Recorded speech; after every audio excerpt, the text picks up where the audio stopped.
Heart attack ರಹಸ್ಯ ಬಯಲಿಗೆಳೆಯುವಂಥ ಕೆಲಸವನ್ನ ತಜ್ಞರು ವೈದ್ಯರು ಮಾಡ್ತಾ ಇದ್ದಾರೆ. ಕೆಲವರು ತಜ್ಞರು ವೈದ್ಯರು ಅಭಿಪ್ರಾಯವನ್ನು ವ್ಯಕ್ತಪಡಿಸುವಂಥ ರೀತಿ ಬೇರೆ ಬೇರೆ ವಿಭಿನ್ನವಾಗಿದೆ. ಕೆಲವರು ಜೀವನ ಶೈಲಿಯ ವಿಚಾರದಲ್ಲಿ ಹೇಳ್ತಾ ಇದ್ದಾರೆ, ಕೆಲವರು ನಿಜವಾಗಿಯೂ ಆಗ್ತಾ ಇರುವಂತಹ ಆಚೆ ಈಚೆ ಕಡೆಗೆ ಆಗಿರುವಂಥ ಬೆಳವಣಿಗೆ ವಿಚಾರದಲ್ಲಿ ಹೇಳ್ತಾ ಇದ್ದಾರೆ, ಅಂದರೆ ವಾಯು ಮಾಲಿನ್ಯ ವಿಚಾರದಲ್ಲಿ. ಇನ್ನೂ ಕೆಲವು ತಜ್ಞರು ಹೇಳ್ತಾ ಇದ್ದಾರೆ, ಪೋಸ್ಟ್ಮಾರ್ಟಮ್ ರಿಪೋರ್ಟ್ ಮಾಡಿದಂಥವರು ಏನಾಗ್ತಾ ಇದೆ ದೇಹದ ಒಳಗಡೆಗೆ ಅಂತ ಹೇಳಿ ಬಹಳ ಅತ್ಯಂತ ಸೂಕ್ಷ್ಮವಾಗಿರುವಂಥ ಕೆಲವು ವಿಚಾರಗಳನ್ನು ಅವರೆಲ್ಲ ಬಿಚ್ಚಿಟ್ಟಿದ್ದಾರೆ. ಆದರೆ ಈ ನಿಟ್ಟಿನಲ್ಲಿ ಸರ್ಕಾರ ಒಂದಿಷ್ಟು ಜಾಗೃತೆಗೊಂಡಿದೆ. ಈಗ ಏನು ಆರೋಗ್ಯ ಇಲಾಖೆ ಸ್ವಲ್ಪ ಟೆನ್ಷನ್ ಮಾಡಿಕೊಂಡು ಒಂದು ಸಭೆಯನ್ನು ಕೂಡ ನಡೆಸಿ ಒಂದಿಷ್ಟು ಗೈಡ್ಲೈನ್ಸ್ ಅನ್ನು ಬಿಟ್ಟಿದ್ದಾರೆ. ಯಾಕೆ ಅಂತಂದರೆ ಕೂತಂಥ ಯುವಕರು ಅಲ್ಲಿಂದಲೇ ಸಾಯ್ತಾ ಇದ್ದಾರೆ, ಕೆಲಸ ಮಾಡುವಂಥ ಸಂದರ್ಭದಲ್ಲಿ ಅಲ್ಲೇ ಬೀಳ್ತಾ ಇದ್ದಾರೆ, ಬದುಕೋ ಚಾನ್ಸೇ ಇಲ್ಲ. ಕೂತಲ್ಲಿ ಮಲಗದಲ್ಲಿ ಕೆಲಸ ಮಾಡ್ತಾರೆ ಸಾಯ್ತಾ ಇರುವಂಥವ್ರು. ಏನು ಮಾಡಬೇಕು ಹಾಗಿದ್ದಾಗ ಈ ಸಂದರ್ಭದಲ್ಲಿ ಎಲ್ಲರೂ ಕೂಡ ಬೆರಳು ಮಾಡ್ತಾ ಇರುವಂಥದ್ದು, ಆಹಾ ಇದು ಕೊರೋನಾ ವ್ಯಾಕ್ಸಿನ್ ಹಾಕ್ಸ್ಕೊಂಡ ನಂತರನೇ ಹಿಂಗೆ ಆಗ್ತಾ ಇದೆ ಅನ್ನುವಂಥ ಅಭಿಪ್ರಾಯವನ್ನು ವ್ಯಕ್ತಪಡಿಸ್ತಾ ಇದ್ದಾರೆ. ಆದರೆ ನಿಜವಾಗಿಯೂ ತಜ್ಞರು ಹೇಳ್ತಾ ಇರೋದೇನು ಅಂತಂದರೆ ಅದು ವ್ಯಾಕ್ಸಿನ್ನಿಂದ ಅಲ್ಲ, ಕೊರೋನಾದಿಂದಾನೇ ಅಂತ ಹೇಳ್ತಾ ಇದ್ದಾರೆ. ಕೊರೋನಾ ಎಫೆಕ್ಟ್ ಏನಾಗ್ತಾ ಇದೆ, ಕೇವಲ ಕೊರೋನಾ ಒಂದೇ ವೈರಸ್ ಅಲ್ಲ, ಬೇರೆ ಬೇರೆ ವೈರಸ್ಗಳೇನಿದ್ದಾವೆ ಅದು ನಮ್ಮ ದೇಹದ ಮೇಲೆ ಆಗಿರುವಂಥ ಪರಿಣಾಮಗಳನ್ನು ಉಂಟು ಮಾಡಿದೆ.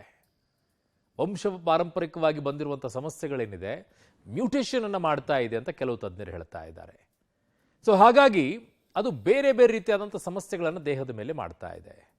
ಕೆಲವರು ತಜ್ಞರು ಹೇಳ್ತಾ ಇರುವಂಥದ್ದು ನಿಮಗೆ ತೋರಿಸ್ತೀವಿ ಇವತ್ತು. ಪಬ್ಲಿಕ್ ಟಿವಿ ಮೊಟ್ಟ ಮೊದಲನೇದಾಗಿ ಆ ಸುದ್ದಿಯನ್ನು ಬಿತ್ತರಿಸ್ತಾ ಇದೆ. ಏನು ಅಂತಂದರೆ, ನಾವು ಬಳಕೆ ಮಾಡುವಂಥ ಪ್ಲಾಸ್ಟಿಕ್ ಏನಿದೆ ಅದು ಕೂಡ ದೊಡ್ಡ ಮಟ್ಟದ ಪರಿಣಾಮವನ್ನು ನಿಮಗುಂಟು ಮಾಡ್ತಾ ಇದೆ. ಹೇಗೆ ಅನ್ನೋದನ್ನು ತಜ್ಞರು ಪೋಸ್ಟ್ಮಾರ್ಟಮ್ ಮಾಡಿದಂಥವರೇ ಹೇಳಿದ್ದಾರೆ. ಅದು ದೇಹದ ಒಳಗಡೆಗೆ ಹೇಗೆ ಪ್ಲಾಸ್ಟಿಕ್ ಎಲ್ಲಿ ಆವರಿಸ್ಕೊಂಡು ಕೂತ್ಕೊಂಡಿದೆ ಅಂತ ಹೇಳಿ. ನಾವು ಸುಮ್ಮನೆ ಯೂಸ್ ಮಾಡ್ತೀವಿ ವಾಟರ್ ಬಾಟ್ಲನ್ನು, ಅದು ಯಾವ ರೀತಿ ಪರಿಣಾಮ ಬೀರುತ್ತೆ ಅನ್ನೋದನ್ನು ಅವರು ಎಕ್ಸ್ಪ್ಲೇನ್ ಮಾಡಿದ್ದಾರೆ. ನಾವು ಸುಮ್ಮನೆ ಹೋಗಿ ಟೀ ಕುಡಿತೀವಿ ಪೇಪರ್ ಕಪ್ಪಲ್ಲಿ, ಅದು ಹೇಗೆ ಪರಿಣಾಮ ದೇಹದ ಮೇಲೆ ಬೀರಿದೆ ಅನ್ನೋದನ್ನು ಅವ್ರು ಹೇಳಿದ್ದಾರೆ. ಇದು ಅವತ್ತೇ ಹೇಳ್ತಾ ಇದ್ರು, ಇದನ್ನು ತರಬೇಡಿ, ಇದು ಡೇಂಜರ್ ಅಂತ ಹೇಳಿ. ಯಾರೂ ಕೇಳಲಿಲ್ಲ. ನೋಡಿ, ಇಲ್ಲಿ ಆಟ ಆಡ್ತಾನೆ ಕುಸಿದೋಗಿ ಸಾವನ್ನಪ್ಪುವಂಥದ್ದು ಒಂದಾದ ನಂತರ ಒಂದು. ಈ ಘಟನೆಗಳನ್ನು ನೋಡಿದಾಗ ಕೆಲವರು ಕಿತ್ತಾಡ್ಕೊಳ್ತಾ ಇದ್ದಾರೆ. ಇವತ್ತು ಅನೇಕ ಸುದ್ದಿಗಳನ್ನು ನೋಡಿದ್ದೀವಿ. ಕೆಲವರು ಕಿತ್ತಾಡ್ಕೊಳ್ತಾ ಇದ್ದಾರೆ ಆಸ್ತಿಗೋಸ್ಕರ ಏನು ಅಂತ ಹೇಳಿ. ನಾಳೆನೇ ನಾವು ಬದುಕಿರ್ತೀವಿ ಇಲ್ವೋ ಅಂತ ನಮಗೆ ಗೊತ್ತಿಲ್ಲ. ನೀವು ಆಸ್ತಿಗೋಸ್ಕರ ನಿಮ್ಮ ತಮ್ಮಂದಿರ ಜೊತೆಗೆ ಅಣ್ಣಂದಿರ ಜೊತೆಗೆ ಕಿತ್ತಾಡ್ಕೊಂಡು ಜಗಳ ಮಾಡ್ಕೊಂಡು ಕೂತಿದ್ದೀರಾ, ನಿಮ್ಮ ಸಂಬಂಧಿಕರ ಜೊತೆ ಕಿತ್ತಾಡ್ಕೊಂಡು ಶುರು ಮಾಡಿದ್ದೀರಾ. ಸೊ ಒಂದಿಷ್ಟು ಗೈಡ್ಲೈನ್ಸನ್ನು ಇವತ್ತು ಆರೋಗ್ಯ ಇಲಾಖೆ ಬಿಡುಗಡೆ ಮಾಡಿದೆ. ಆ ಗೈಡ್ಲೈನ್ಸ್ ಏನಿದೆ, ಏನು ಮಾಡಬೇಕು ಆಗಿದ್ದಾಗ ಸ್ಟೋರಿ ನೋಡಿ. ಹಠಾತ್ ಮರಣವಾದ್ರೆ ಮರಣೋತ್ತರ ಪರೀಕ್ಷೆ. 15 ವರ್ಷದೊಳಗಿನ ಮಕ್ಕಳಿಗೆ ಹಾರ್ಟ್ ಟೆಸ್ಟ್. ಹೃದಯಾಘಾತ ತಡೆಗೆ ಮುಂದಾದ ಸರ್ಕಾರ. ಹೌದು, ರಾಜ್ಯದಲ್ಲಿ ಹೃದಯಾಘಾತ ಪ್ರಕರಣ ಹೆಚ್ಚುತ್ತಾನೇ ಇದೆ. ಆರೋಗ್ಯವಾಗಿರೋರು ಕೂಡ ಹಠಾತ್ ಅಂತ ಸಾವನ್ನಪ್ಪುತ್ತಿದ್ದಾರೆ. ಇದರ ಬೆನ್ನಲ್ಲೇ ಸರ್ಕಾರ ನೇಮಿಸಿದ್ದ ತಾಂತ್ರಿಕ ಸಲಹಾ ಸಮಿತಿ ವರದಿಯೊಂದನ್ನು ಸಲ್ಲಿಸಿದೆ. ಈ ವರದಿ ಆಧರಿಸಿ ಇನ್ಮುಂದೆ ಹಠಾತ್ ಮರಣವಾದರೆ ಮರಣೋತ್ತರ ಪರೀಕ್ಷೆಗೆ ಸಲಹೆ ಮಾಡಲಾಗಿದೆ. ಇನ್ನು ಸರ್ಕಾರ ಜಾರಿ ಮಾಡಿರೋ ಹೊಸ ನಿಯಮಗಳೇನು ಅಂತ ನೋಡೋಣ. ಹೃದಯಾಘಾತ ತಡೆಗೆ ಸರ್ಕಾರದ ಕ್ರಮವೇನು? ಹಠಾತ್ ಮರಣವಾದ್ರೆ ಮರಣೋತ್ತರ ಪರೀಕ್ಷೆ ಕಡ್ಡಾಯ. ಸಾವಿನ ಕಾರಣ ತಿಳಿಯಲು ಮರಣೋತ್ತರ ಪರೀಕ್ಷೆ. ಆಸ್ಪತ್ರೆ ಹೊರಗೆ ತೀರ್ಕೊಂಡ್ರೆ ಅಧಿಸೂಚಿತ ಮರಣ ಅಂತ ಘೋಷಣೆ. 15 ವರ್ಷದೊಳಗಿನ ಮಕ್ಕಳಿಗೆ ಶಾಲೆಯಲ್ಲಿ ಹೃದಯ ತಪಾಸಣೆ. ಹೃದಯಾಘಾತದ ಬಗ್ಗೆ ಪಠ್ಯದಲ್ಲಿ ಅಳವಡಿಕೆ. ಖಾಸಗಿ ಕಂಪನಿ ಉದ್ದಿಮೆಗಳಲ್ಲಿ ವರ್ಷಕ್ಕೊಮ್ಮೆ ಹೃದಯ ಪರೀಕ್ಷೆ. ಸರ್ಕಾರಿ ನೌಕರರಿಗೂ ವರ್ಷಕ್ಕೊಮ್ಮೆ ಹಾರ್ಟ್ ಟೆಸ್ಟ್ಗೆ ಸರ್ಕಾರ ಸೂಚಿಸಿದೆ. 15 ವರ್ಷ ಇರುವಂಥ ಮಕ್ಕಳಿಗೆ ನಾವು ನಮ್ಮ ಇಲಾಖೆ ವತಿಯಿಂದ ಅವರಿಗೆ ಈ ಹೃದಯದ ಒಂದು ತಪಾಸಣೆ ಮಾಡ್ತಕ್ಕಂಥ ವರ್ಷಕ್ಕೊಮ್ಮೆ ಆದರೂ 15ನೇ ವರ್ಷದಲ್ಲಿರುವಂಥ ಮಕ್ಕಳಿಗೆ, ಯಾಕಂದರೆ ಕೆಲವರಿಗೆಲ್ಲ ಹುಟ್ಟಿದಾಗೆ ಬಂದಿರತಕ್ಕಂಥ ಒಂದು ಕಾಯಿಲೆಗಳು ಅದು ಗೊತ್ತಾಗೋದಿಲ್ಲ. ಅದನ್ನು ನಾವು ನೋಡೋದಕ್ಕೆ ಶಾಲೆಗಳಲ್ಲಿ 15ನೇ ವರ್ಷದ ಒಂದು ಮಕ್ಕಳಿಗೆ 15 ವರ್ಷದಲ್ಲಿದ್ದಾಗ ಅವರನ್ನು ಒಂದು ಹೃದಯ ಸಂಬಂಧಪಟ್ಟಿರ್ತಕ್ಕಂಥ ತಪಾಸಣೆಯನ್ನು ಮಾಡುವಂಥದ್ದು ಮಾಡ್ತೀವಿ. ಕಾರ್ಡಿಯಾಕ್ ಸ್ಕ್ರೀನಿಂಗ್ ಅದನ್ನು ಮಾಡಿಸ್ತೀವಿ. ಹೃದಯಾಘಾತಕ್ಕೆ ಕೋವಿಡ್ ಲಸಿಕೆ ಕಾರಣ ಅಂತೇಳಿ ತಜ್ಞರು ವರದಿಯನ್ನು ಕೊಟ್ಟಿದ್ದಾರೆ. ಅದರ ಹಿನ್ನೆಲೆಯಲ್ಲಿ ಒಂದಷ್ಟು ಹೃದಯಾಘಾತಗಳನ್ನು ತಡೆಯೋದಕ್ಕೆ ಒಂದಷ್ಟು ಮುಂಜಾಗ್ರತಾ ಕ್ರಮಗಳ ಕೈಗೊಳ್ಳೋಕ್ಕೆ ಈಗ ಆರೋಗ್ಯ ಇಲಾಖೆ ಮುಂದಾಗಿದೆ. ಅದರಲ್ಲಿ ಪ್ರಮುಖವಾಗಿ ಖಾಸಗಿ ಆಸ್ಪತ್ರೆ ಇರ್ಬೋದು, ಸರ್ಕಾರಿ ಆಸ್ಪತ್ರೆ ಇರ್ಬೋದು, ಎಲ್ಲೇ ಹಠಾತ್ ಆಗಿ ಡೆತ್ ಆದರೆ ಅದರ ಮರಣೋತ್ತರ ಪರೀಕ್ಷೆ ಮಾಡುವಂಥದ್ದು ಕಡ್ಡಾಯ ಅಂತೇಳಿ ಈಗ ಆರೋಗ್ಯ ಇಲಾಖೆ ಹೇಳಿರುವಂಥದ್ದು. ಅದನ್ನು ಹೊರತುಪಡಿಸಿದರೆ ಈಗ 15 ವರ್ಷದ ಒಳಗಿನ ಮಕ್ಕಳಿಗೆ ಶಾಲೆಗಳಲ್ಲಿ ಹೃದಯ ತಪಾಸಣೆಯನ್ನು ಮಾಡಲಿಕ್ಕೂ ಕೂಡ ಈಗ ಕೈಗೊಂಡಿರುವಂಥದ್ದು.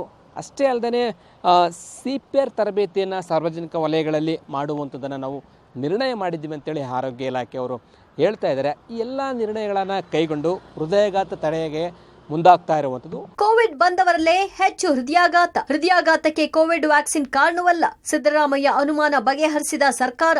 ಇನ್ನು ಕೋವಿಡ್ ವ್ಯಾಕ್ಸಿನ್ ನಿಂದ ಹೃದಯಾಘಾತ ಹೆಚ್ಚಿರಬಹುದೆಂಬ ಅನುಮಾನವನ್ನ ತಾಂತ್ರಿಕ ಸಲಹಾ ಸಮಿತಿ ಬಗೆಹರಿಸಿದೆ.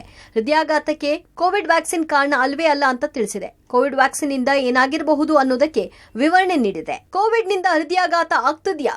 ಹೃದಯಾಘಾತ ಹೆಚ್ಚಾಗಲು ಕೋವಿಡ್ ಲಸಿಕೆ ಕಾರಣವಲ್ಲ. ಕೋವಿಡ್ ಬಂದವರಲ್ಲೂ ಹೆಚ್ಚು ಹೃದಯಾಘಾತ. ಕೋವಿಡ್ ಸಮಯದಲ್ಲಿ ಹೃದಯಾಘಾತ ಮೊದಲ 3 ತಿಂಗಳಿನಿಂದ ಹೆಚ್ಚು ಹೃದಯಾಘಾತವಾಗಿದೆ. ಕೋವಿಡ್ ಬಂದ 3 ವರ್ಷಗಳ ಬಳಿಕ ಹೆಚ್ಚು ಕೇಸ್ ಆಗಿಲ್ಲ ಅಂತ ವರದಿಯಲ್ಲಿ ತಿಳಿಸಲಾಗಿದೆ. ಕೋವಿಡ್ ಲಸಿಕೆಯಿಂದನೇ ನೇರವಾಗಿ ಇದು ಯಾವುದು ಕೂಡ ಕಾರಣ ಅಲ್ಲ ಅಂತ ಹೇಳ್ಬೋದು. ಕೋವಿಡ್ ಲಸಿಕೆ ತಗೊಂಡಿರೋರಿಗೆ ಅಂತಾರಾಷ್ಟ್ರೀಯ ಮಟ್ಟದಲ್ಲಿ ಸ್ವಲ್ಪ ಏನು ಸಂಶೋಧನೆ ಎಲ್ಲ ಭಾಳಷ್ಟು ಮಾಡಿದ್ದಾರೆ. ಅದರಲ್ಲಿ ಲಸಿಕೆ ತಗೊಂಡವ್ರಿಗೆ ಸ್ವಲ್ಪ ಅನುಕೂಲನೇ ಆಗಿದೆ. ಅನೇಕ ಜನರ ಬದುಕನ್ನು ಕೂಡ ಉಳಿಸೋದಕ್ಕೂ ಸಾಧ್ಯ ಆಯಿತು. ಕೋವಿಡಿಂದ ಬಹುಶಃ ಅದು ತಗೊಳ್ಳದೆ ಹೋಗಿದ್ದಿದ್ರೆ ಇನ್ನೂ ಎಷ್ಟು ಜನ ತೀರ್ಕೊಳ್ತಾ ಇದ್ರೂ ಗೊತ್ತಿಲ್ಲ. ಅದನ್ನು ಒಂದು ಸ್ಪಷ್ಟವಾಗಿ ಹೇಳೋದಕ್ಕೆ ಬಯಸ್ತೀನಿ. ನಮ್ಮಲ್ಲಿ ಹೆಚ್ಚಾಗಿ ರಿಸ್ಕ್ ಫ್ಯಾಕ್ಟರ್ ಜಾಸ್ತಿ ಆಗಿದೆ. ಬೇರೆ ಬೇರೆ ಕಾರಣಗಳಿಂದ ಮಧುಮೇಹ ಜಾಸ್ತಿ ಆಗಿದೆ, ರಕ್ತದ ಒತ್ತಡ ಜಾಸ್ತಿ ಆಗಿದೆ, ಕೊಲೆಸ್ಟ್ರಾಲ್ ಜಾಸ್ತಿ ಆಗಿದೆ, ಹಾಗೂ ಒಬೆಸಿಟಿ ಜಾಸ್ತಿ ಆಗಿದೆ. ಅಂದರೆ ಎಲ್ಲೋ ಒಂದು ಕಡೆ ಈ ಕೋವಿಡ್ ಇಂದ ಬಳಲಿದವರು ಆಗ ಬೇರೆ ಬೇರೆ ಕಾರಣಗಳಿಂದ ಆ ಟೈಮ್ನಲ್ಲಿ ಸ್ಟೀರಾಯ್ಡ್ಸ್ ಔಷಧಿ ತಗೋತಾ ಇದ್ದರು, ಅವರಿಗೆ ಸ್ಟ್ರೆಸ್ ಇರ್ತಾಯಿತ್ತು, ಹಾಗೂ ಇದು ಮಲ್ಟಿ ಸಿಸ್ಟಮ್ ಡಿಸೀಸ್, ಅದು ಬಹಳ ಕಾರಣ ಇರ್ಬೋದು ಅಂತ. ಲಸಿಕೆ ತೆಗೆದುಕೊಂಡ ಆರಂಭ 3 ತಿಂಗಳು ಅಥವಾ 1 ವರ್ಷದ ಒಳಗೆ ಅದರ ಎಫೆಕ್ಟ್ ಆಗಿದೆ ಅನ್ನುವಂಥದ್ದನ್ನು ಸ್ವತಃವಾಗಿ ತಜ್ಞರು ಹೇಳ್ತಿದ್ದಾರೆ. ಆದರೆ ಲಸಿಕೆ ತೆಗೆದುಕೊಂಡ 3 ವರ್ಷಗಳ ನಂತರ ಯಾರಿಗೂ ಕೂಡ ಯಾವುದೇ ರೀತಿಯ ಸಮಸ್ಯೆ ಆಗಿಲ್ಲ. ಲಸಿಕೆಗೂ ಹೃದಯಾಘಾತಕ್ಕೂ ಯಾವುದೇ ಸಂಬಂಧ ಇಲ್ಲ, ಹೃದಯಾಘಾತಗಳಿಗೆ ಲಸಿಕೆ ಕಾರಣ ಅಲ್ಲ ಅಂತೇಳಿ ತಜ್ಞರು ಸ್ಪಷ್ಟವಾಗಿ ವರದಿಯನ್ನು ಕೊಟ್ಟಿದ್ದಾರೆ.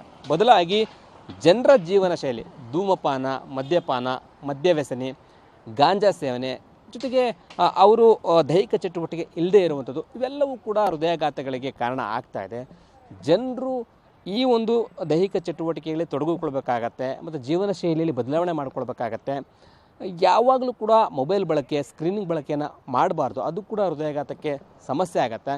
ಈ ನಿಟ್ಟಿನಲ್ಲಿ ಕೋವಿಡ್ ಹೋದಂಥವ್ರಲ್ಲೂ ಕೂಡ ಹೃದಯಾಘಾತ ಆಗ್ತಾ ಇರೋ ಹಿನ್ನೆಲೆಯಲ್ಲಿ ದೈಹಿಕ ಚಟುವಟಿಕೆಗಳಲ್ಲಿ ತೊಡಗಿಕೊಳ್ಬೇಕಾಗತ್ತೆ. ಇಲ್ಲದೆ ಹೋದರೆ ಅಪಾಯ ಎನ್ನುವಂಥದ್ದನ್ನು ತಜ್ಞರು ಹೇಳ್ತಾ ಇದ್ದಾರೆ. ಜನರು ಕೂಡ ತಮ್ಮ ಜೀವನ ಶೈಲಿಯನ್ನು ಬದಲಾವಣೆ ಮಾಡಿಕೊಂಡು ವ್ಯಾಯಾಮ, ಯೋಗ, ಈ ರೀತಿಯಾಗಿ ಉತ್ತಮ ಆಹಾರ ಸೇವನೆ ಮಾಡುವಂಥದ್ದು ಕೂಡ ದೇಹಕ್ಕೆ ಒಳ್ಳೆಯದು, ಯಾವುದೇ ಕಾಯಿಲೆಗಳಿಗೆ ಅನುವು ಮಾಡಿಕೊಡೋದಿಲ್ಲ ಅನ್ನುವಂಥ ತಜ್ಞರು ಹೇಳ್ತಾ ಇರುವಂಥದ್ದು. ಧೂಮಪಾನಿಗಳಿಗೆ ಹೆಚ್ಚು ಹೃದಯಾಘಾತ, ಜೀವನ ಶೈಲಿಯೇ ಹೃದಯಾಘಾತಕ್ಕೆ ಕಾರಣ. ಇನ್ನು ಹೃದಯಾಘಾತಕ್ಕೆ ಕಾರಣ ಏನು ಅನ್ನೋದಕ್ಕೆ ಸಲಹಾ ಸಮಿತಿ ಕೆಲವೊಂದು ಕಾರಣಗಳನ್ನ ಕೊಟ್ಟಿದೆ. ಅದೇನಂತ ನೋಡೋಣ. ಹೃದಯಾಘಾತಕ್ಕೆ ಕಾರಣ ಏನು? 45 ವರ್ಷದೊಳಗಿನವರಲ್ಲಿ ಹೆಚ್ಚು ಹೃದಯಾಘಾತ, ಮಧುಮೇಹ, ಕೊಲೆಸ್ಟ್ರಾಲ್ ಸೇರಿ ಅನೇಕ ಅಡ್ಡ ಪರಿಣಾಮ. ಬಿಪಿ, ಶುಗರ್, ದಪ್ಪ ಇರೋದ್ರಿಂದಲೂ ಹೃದಯಾಘಾತ, ದೈಹಿಕ ಚಟುವಟಿಕೆ ಇಲ್ಲದಿರೋದ್ರಿಂದ ಹೃದಯಾಘಾತ, ಜೀವನ ಶೈಲಿಯಿಂದಲೂ ಹೃದಯಾಘಾತ, ಧೂಮಪಾನಿಗಳಲ್ಲಿ ಹೆಚ್ಚು ಹೃದಯಾಘಾತ, 50% ಧೂಮಪಾನಿಗಳಲ್ಲಿ ಹೆಚ್ಚು ಹೃದಯಾಘಾತ ಆಗಿದೆ ಅಂತ ವರದಿಯಲ್ಲಿ ತಿಳಿಸಲಾಗಿದೆ.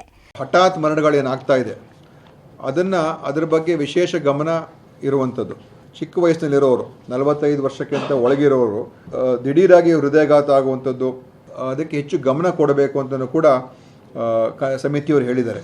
ಈ ಹಠಾತ್ ಮರಣದ ವಿಷಯದ ಬಗ್ಗೆ ಅದು ಒಂದು ಅಧಿಸೂಚಿತ ಕಾಯಿಲೆ ಅಂತ ನಾವು ಘೋಷಣೆ ಮಾಡಬೇಕು ಅಂತ ಒಂದು ತೀರ್ಮಾನ ತಗೊಳ್ತಾ ಇದ್ದೀವಿ. ಯಾಕಂತ ಹೇಳಿದ್ರೆ ಯಾಕೆ ತೀರೋದು ಅಂತ ಗೊತ್ತಾಗಬೇಕು. ಸೊ ಆಸ್ಪತ್ರೆ ಹೊರಗಡೆ ಹಠಾತ್ತಾಗಿ ಯಾರು ಮರಣಕ್ಕೊಳಗಾಗ್ತಾರೆ ಅಂಥವರ ಒಂದು ಮರಣೋತ್ತರ ಪರೀಕ್ಷೆ ಆಗಬೇಕು. ಇದು ಒಂದು ನಿರ್ಧಾರವನ್ನು ನಾವು ತಗೊಳ್ತಾ ಇದ್ದೀವಿ. ರಾಜ್ಯದಲ್ಲಿ ನಿಲ್ಲದ ಹೃದಯಾಘಾತದ ಸರಣಿ ಸಾವು. ಹಾಸನ ಜಿಲ್ಲೆಯಲ್ಲಿ 46 ದಿನಗಳಲ್ಲಿ 40 ಮಂದಿ ಬಲಿ. ರಾತ್ರಿ ಮಲಗಿದ್ದಲ್ಲೇ ಯುವಕ ಸಾವು. ರಾಜ್ಯದಲ್ಲಿ ಹೃದಯಾಘಾತದ ಸರಣಿ ಸಾವು ಮುಂದುವರೆದಿದೆ. ಹಿರಿಯ ಜೀವಗಳು, ಎಳೆ ಹೃದಯಗಳು, ಬಾಳಿ ಬದುಕಬೇಕಾದವರು ಕುಂತಲ್ಲಿ ನಿಂತಲ್ಲಿ ಪ್ರಾಣ ಕಳ್ಕೊಳ್ತಿದ್ದಾರೆ. ಇಂದು ರಾಜ್ಯದಲ್ಲಿ ಹಾರ್ಟ್ ಅಟ್ಯಾಕ್ನಿಂದ ಹಲವರು ಪ್ರಾಣ ಕಳ್ಕೊಂಡಿದ್ದಾರೆ. ಎದೆನೋವು ಕಾಣಿಸಿಕೊಂಡ ಕೆಲವೇ ಕ್ಷಣಗಳಲ್ಲಿ ಜನರು ಸಾವನ್ನಪ್ಪಿರುವುದು ಆತಂಕ ಮೂಡಿಸಿದೆ. ಕಂಪ್ಲೇಶ್, ವಯಸ್ಸು 34, ಸೊಲ್ಲಾಪುರ ನಾಯಕನಹಟ್ಟಿ, ಚಿತ್ರದುರ್ಗ. ಹೃದಯಾಘಾತ ಯಾವಾಗ ಹೇಗೆ ಸಂಭವಿಸುತ್ತೆ ಅನ್ನೋದೇ ಗೊತ್ತಾಗ್ತಿಲ್ಲ. ಕೇವಲ 37 ವರ್ಷ ವ್ಯಕ್ತಿ ಕಂಪ್ಲೇಶ್ ಎಂಬುವರು ಹಾರ್ಟ್ ಅಟ್ಯಾಕ್ನಿಂದ ಮೃತಪಟ್ಟಿದ್ದಾರೆ. ಚಿತ್ರದುರ್ಗ ಜಿಲ್ಲೆಯ ಸೊಲ್ಲಾಪುರ ನಾಯಕನಹಟ್ಟಿ ಗ್ರಾಮದ ಕಂಪ್ಲೇಶ್ ಅವರಿಗೆ ರಾತ್ರಿ ಮಲಗಿದ್ದಾಗ ಎದೆನೋವು ಕಾಣಿಸಿತ್ತು. ಬೆಳಗ್ಗೆ 4:30 ಸುಮಾರಿಗೆ ಚಿತ್ರದುರ್ಗ ಜಿಲ್ಲಾಸ್ಪತ್ರೆಗೆ ಬರುವ ಮಾರ್ಗ ಮಧ್ಯೆ ಕೊನೆಯುಸಿರೆಳೆದಿದ್ದಾರೆ. ಲಕ್ಷ್ಮಣ, ವಯಸ್ಸು 42, ಮೆಣಸಮಕ್ಕಿ, ಸಕಲೇಶಪುರ. ಹಾಸನ ಜಿಲ್ಲೆಯ ಹೃದಯಾಘಾತದ ಸರಣಿ ಸಾವುಗಳು ಮುಂದುವರೆದಿದೆ. ಸಕಲೇಶಪುರ ತಾಲೂಕಿನ ಬೆಳಗೋಡು ಹೋಬಳಿ ಹೋಬಳಿಯ ಮೆಣಸಮಕ್ಕಿ ಗ್ರಾಮದಲ್ಲಿ 52 ವರ್ಷದ ರೈತ ಲಕ್ಷ್ಮಣ ಹೃದಯಾಘಾತಕ್ಕೆ ಬಲಿಯಾಗಿದ್ದಾರೆ.